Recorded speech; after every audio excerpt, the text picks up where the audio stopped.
And fencing they will not be accepted. Ibolo takes the sphere, and when Drona notices that there is no glow providing her power, she is about to reject it, but at this moment the sphere begins to glow with a bright light. Everyone is surprised that she has so much power, and Essie asks if she studied magic before and says that yes, but for some reason she lost all her magic. Essie takes her to the magic section, but Isabella goes to fencing, and says that she hesitates between magic and fencing. Yes, Rona underestimates her, saying that she won't fit in her class, but Isabella says that she studied fencing abroad and wants to take the test. Yes, Rona agrees and sends Barbie to fight her as a test, and before the fight begins she explains the rules. One of the rules was that they could use all his ultimate strength. Barbie starts to attack, but Isabella easily avoids his attacks and she continues to attack, but none of his attacks hit the target. And the fun one approaches and uses an incredible ability to make him retreat, which makes him angry, and he starts using his ultimate strength, but the attack was stopped by a guy named Legend saving her. Jangi thanks her for saving his wife, which surprises everyone as they find out that they are married. Before Ron got angry at Barbie for using her ultimate strength, and she introduces her most powerful student who was looking forward to fight her in the future.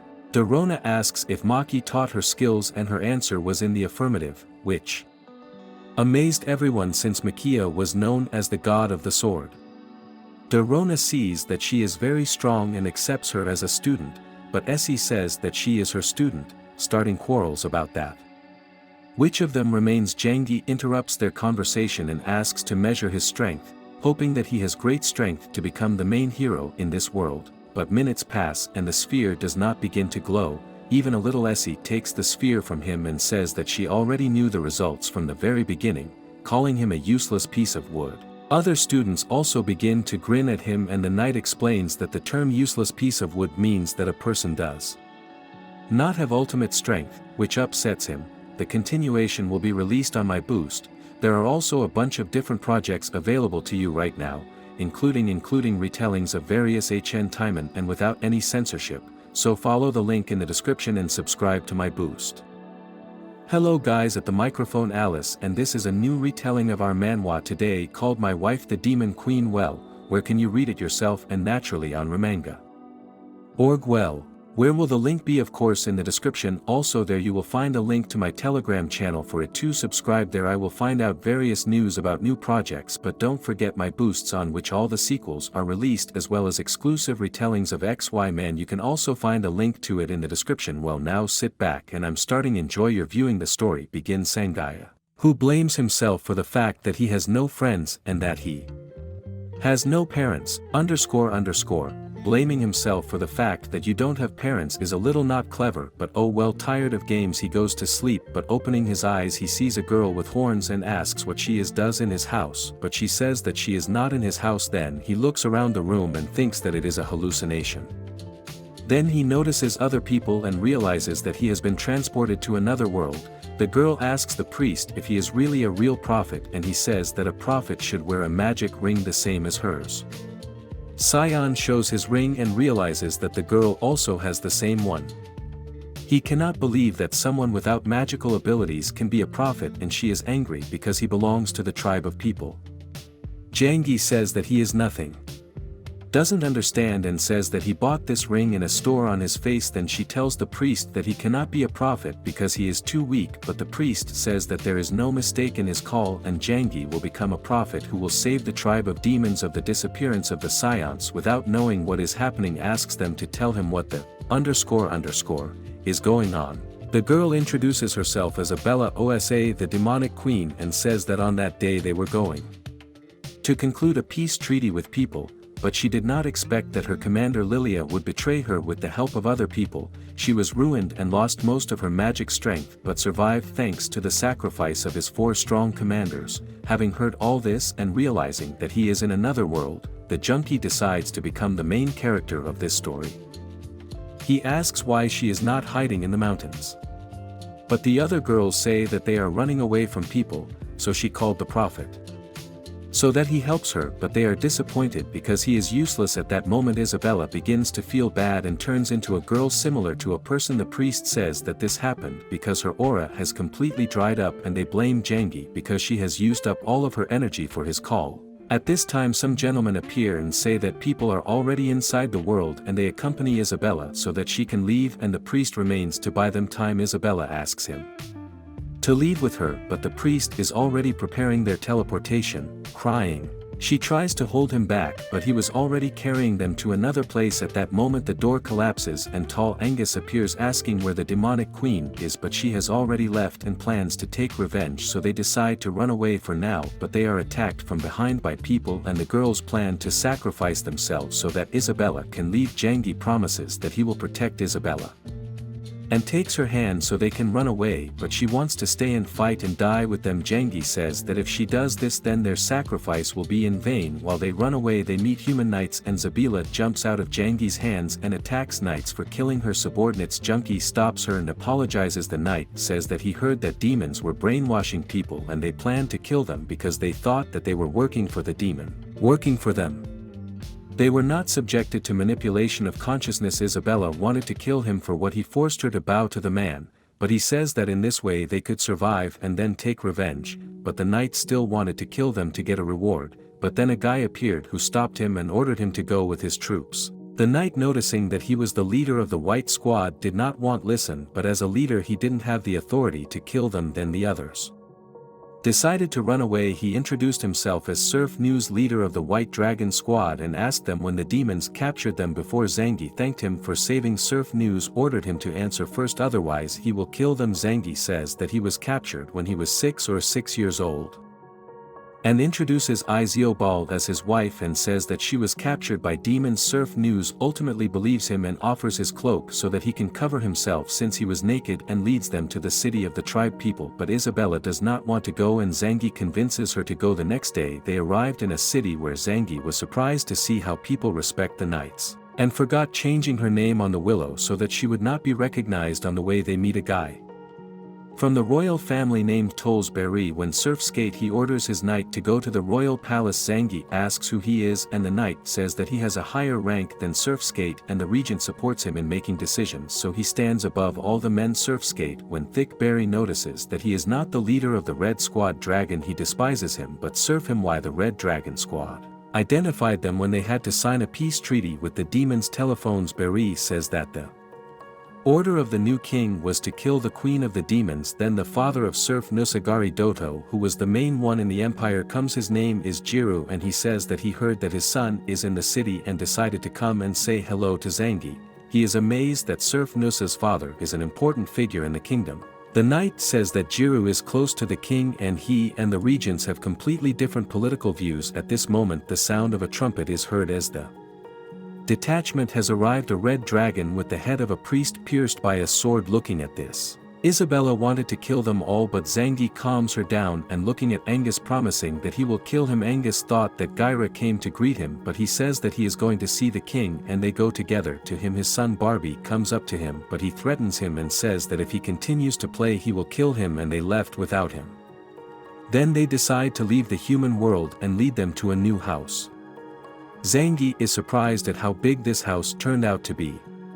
Servants, one of them introduces herself as Alice and says that she will bring them Judah, but because of the ball they ask why Surf News is so kind to them even without knowing them. On the other hand, the two introduce themselves to the king, who was just a boy, and he congratulates Angus on the successful completion of the task assigned to him mission, but Jira says that what Angus did was a crime since the mission was to sign a peace treaty and not kill the demon queen. He also says that if the demon queen returns, she will bring war to the people and they will lose many knights. Angus says that before they could sign a peace treaty Lillian told him that she has the support of her people for the rebellion and that if they help her become the new queen she will establish a strong relationship between the two peoples. He then gives a letter to the king about what he and the queen agreed on. After reading the letter the king congratulates him for a job well done, but Gyra says that there is a mistake because he believes that the demons so easily agreed to accept their new queen. The king says to leave everything in the hands of Angus, and being the king he obeys, which makes Angus happy and the girls sad. Then we see Jangi taking a bath and thinks how to get back his world because he doesn't want to be in this world after he saw how many people die before his eyes. Then the sophist comes to take a bath with him and Jangi thinks that All this is a good welcome that they receive they will then take away but comes to tell him that they are going to send people to look for his family and the Angular says that since the demons zombified him he cannot remember anything about his past. The Sophist tells him that he had a brother named Sofu SK and the demons captured him and asks Jangi not does he know him but Jangi says that there were many human slaves of the demon tribe. The Sophist is sad but Jangi cheers him up and continues to talk. The Sophist says that Lillian has become the new demon queen and then they continue talking about how his father and the regent don't get along and when they finish their bath Alice leads him into the room. When the door opens he finds Isabella changing clothes. She was nervous at the beginning but quickly closes the door and says that he should stop treating her like the demon queen since Selena saw. And since he told everyone that they are married they put them in the same room so as not to arouse suspicion. Then they hear someone coming and it's Alice so they start pretending to be in love to get Alice to leave but they only make noises to imitate that something is happening and Jangi went too far so she hits him and sends her to sleep on the floor. He asks her how to return to her world and she says that she doesn't know which makes him sad but he remembers the rings and asks Isabella about her ring. He puts them together and tries to return himself but to no avail. On the other side Alice is Sophist and tells him not to interfere with Isabella and Zangi. Alice asks why he is helping them and he says that when he saw Zangi he felt some kind of connection with him and thought that he was his lost brother since he is so similar to him. Alice says that she is happy for since I haven't seen his smile for a long time. The Sophist ultimately throws her on the bed and makes love to her. The next day Zangi wakes up and Alice brings him new clothes. She understands that Isabella is not there and goes outside to find her. Along the way she sees how Sophis is training with a bow and she is amazed at how good he is. Then she sees Isabella training her and admires how good she is. She has no magical powers but she has not lost her skills. Then the Sophist invites them to lunch. Isabella says that she would rather go back and work among the demons than to work for people. At this moment we see a story when people were weak to terrorize and then tired of this they turned to a powerful dragon so that he would protect them. The dragon agreed to help them in everything. A sign of gratitude they used the dragon as a deity creating troops of the dragon knight of different colors. We concentrate the poison of white dragon which is the king's personal cavalry. There are two ways to get into the squad. The first is to demonstrate that you are strong enough and worthy to serve the king and the other is to get a diploma and happiness in the capital.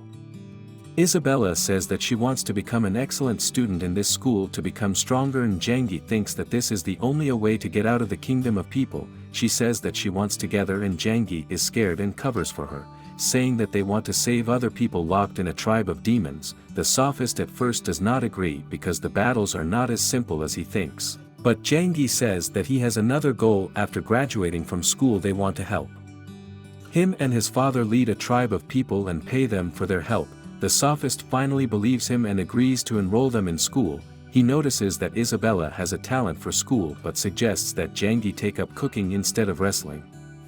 After 2 months, the Sophist enrolls them and explains the different directions at school. He also says that there is a professor who will evaluate them to decide which direction is best for each and a knight is appointed as their guide to the school. Before he leaves he says that if they fail the selection test he will take them back to the manor. Isabella and the other mock above him but Junkie decides to take a test at school in the melee section. Mikey's master is also going to teach them a technique and he was asked to demonstrate the technique in front of everyone. Mikey gives him a stone and asks him to hit the statue with all his strength. He destroys the statue a little and Mikey asks to show the stone but he already destroyed. Mikey says that to learn the technique he must attack with all his strength but the stone must remain intact. The guy says that it is impossible. Mikey takes a small bird and with all his strength destroys the statue demonstrating that the bird remained alive. His students are amazed and wonder how he did it. Jangi surprises him and the knight introduces them as students who are going to take the entrance test. T-shirt asks if he wants to join his section and, angry, activates his power, scaring everyone, but he understands that Isabella is not afraid and invites her to join his class, but she refuses because she wants to study magic or sword skill. The knight thought that Jangi was also suitable but after he touched it, he lost consciousness because he could not hold the power of the shirt. He wakes up a few minutes later and is told that he was conducting a test. Jangi was happy about this because he did not see himself training every day. He introduces himself to this guy to become his friend. The guy introduces himself as Alex Air and agrees to be his friend. He says goodbye because he has a fighting lesson, and the knight agrees to take them to magic and fencing. Then we see the training field where Dorona is the fencing teacher and WL if the magic teacher are fighting to decide in which section Jangi will remain. The training field was used by both of them and they were equal in strength but continued to fight and used powerful attacks that deviated and almost killed the old man, but Jangi managed to save him literally at the last moment, and he was terrified because if the attack had reached the old man he would have died. Their own recognizes him and asks the tip of the sword who is he because he never saw him at school before. Jangi says that he helped the old man escape death, but when he turned to look at his old man was no longer there. The knight says that he is a friend of the sophist, but when she heard this name, she was desperate to see him, but the knight said that the sophist had not come. She irritably asks why they are in her section and he explains that they are new students and came to take the entrance exams and before that they need to measure their strength. ESI gives them a sphere to measure strength and Jangi does not know what to do with it. Turning to the knight for help, who begins to explain, he says that the sphere shows the ultimate strength that is hidden inside each person, and this determines how strong one can become a human after training if their ultimate strength is low in both magic